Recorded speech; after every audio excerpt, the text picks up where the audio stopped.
Well, in preparing for this interview today, I was meditating really about the whole subject and my own experiences up at the top of the mountain with the Kanaka-Maolis, the members of the Royal Order of King Kamehameha I, as we would do ceremony 4 times a year at the equinox and the solstices.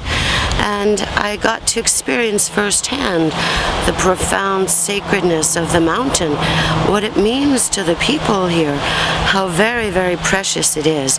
And so we were taught in going up there how to prepare, how to be pono about it, how to cleanse ourselves, how to make the ho'okipus, which for me was quite an amazing experience to be that directly connected to the spirit of Mauna Kea and to the spirit of the Hawaiian people. So in reflecting on that, and then reflecting on the part that has gone to some amazing talks at the university through the Institute for Astronomy, or the Astro Days that are held at the local mall here every year, and the tremendous excitement that this whole arena has brought to the people of the island, those of us who live here who get to experience it regularly through the visitor center on the way up to the top of Mauna Kea, to the local people who come and experience these events, and the brilliant scientists, many of whom I've met, who have wonderful hearts and who really appreciate and value the opportunity to be here in this most special place of places for the work that they're doing. And then recently especially, we've had so many breakthroughs, so many big things that have happened, things that we've seen here that have been found through the telescopes, through the arrays, through the people who are working here. We've made it a first-class endeavor. We've brought great recognition, great pride to this community for what's been accomplished. So in thinking about all of this, maybe I got to ask you a question about, do you think there's a conflict there between the sacredness of the mountain and the huge amount of development that's going on up there? Oh yes, there's a tremendous conflict, because for the Hawaiians, Mauna Kea, or the White Mountain, is the highest place and the place where the Pico, our umbilicus, connects to the heavens. So it's really, really precious. And now with the TMT, the 30-meter telescope array, coming in, reading the statistics about it, 180 feet high dome, 13 acres. It's bigger than all the places, all the observatories that are up there now already. So it is a very difficult thing to reconcile the beauty and the majesty of Mauna Kea and what it represents to the people. In addition to the Hawaiian people and those of us who live here, Hawaiian by heart, all the people who come here from all over the world. And how are we going to balance, again, the specialness, the uniqueness of what this represents and what it truly is, with the amazing things that have happened through the presence of the observatories and the telescopes there? How do you think that would work out? Do you think just people talking about it is, because there's a lot of authority, the university has authority, and all the land people have authority. How is this going to be reconciled, or is just one group going to, I hate to say it, impose on another? Well, you know, with all things that are coming new now, it's all about what's pono, meaning what's righteous, and what's in balance. In the old world, who had the gold made the rules, we all heard that, and we see what happened with that kind of attitude and consciousness towards everything. But now what we know is people's consciousness is rising all over the world, and native people as well as imports like us have come together with a desire to do what's most right, what we refer to as the highest best outcome for all, or consensus thinking, because this is where I feel, as a dolphin and whale researcher here, that this is how we can harmoniously work it out.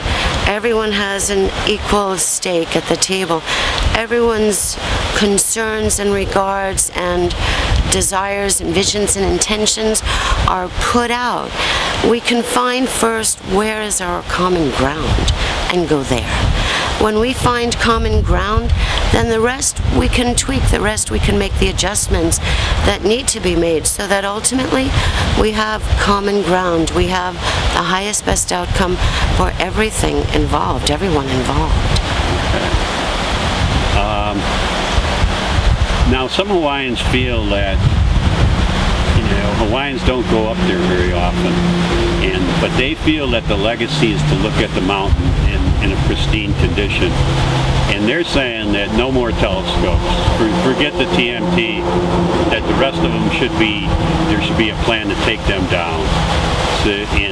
And the mountain should be made whole. What's your take on that? Well, just as you mentioned that, the thought that comes to mind, again in doing research for this, was that this would be the last, and maybe there's one more I believe coming off somewhere, of this kind of endeavor on the planet.